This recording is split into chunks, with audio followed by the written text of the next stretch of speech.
I want to go to President Biden. President Biden, your first day of office, you signed an executive order to protect the life and safety of transgenders. I have no problem with that.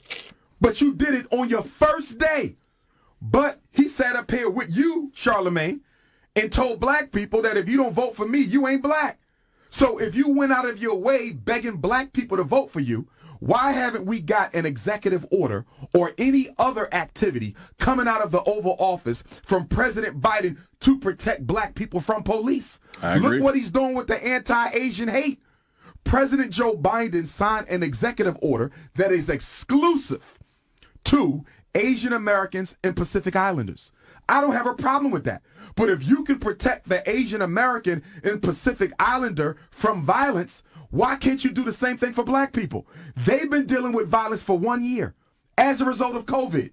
That's what it's called, the COVID-19 Hate Crimes Bill, to protect Asians as a result of discriminatory treatment that they've been dealing with for how long? 1 year. Black people have been catching hell for 400 years, and we have yet to get an executive order from Joe Biden to protect us from the police. So can I ask you a question? If the Senate was able to pass the anti-Asian hate crimes bill, Charlamagne and Envy, 96-1 with almost no opposition, why is it that the Emmett Till lynching bill still has not been approved? Why is it that there have been over 200 different anti-lynching bills introduced in the U.S. Congress? 200! And not one of them has been approved by the U.S. Congress yet. But the first ever Asian bill goes through on the first try. Look at the racism. Look at the discrimination. Look at the bias. Look at the inequity there. And why are they catering to the Asians? You know why? Because the amount of white people in this country is shrinking. That's right. And whenever the amount of white people in America shrinks, America looks to find other white groups or other minority groups that they can build an alliance with to protect their power and their interests. Who better than the Asians? They're just as conservative politically as many middle-class white Americans. They are just as economically comfortable as many middle-class white Americans.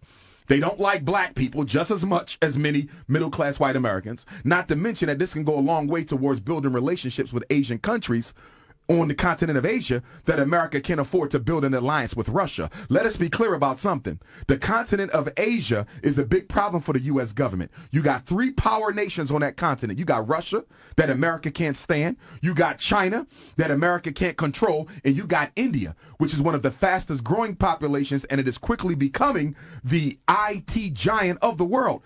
Kamala Harris is not the vice president by accident. Kamala Harris is the vice president on purpose because America needed to send the nation of India an olive branch to improve their relations because America can't afford for India to get tight with China or Russia. This is politics.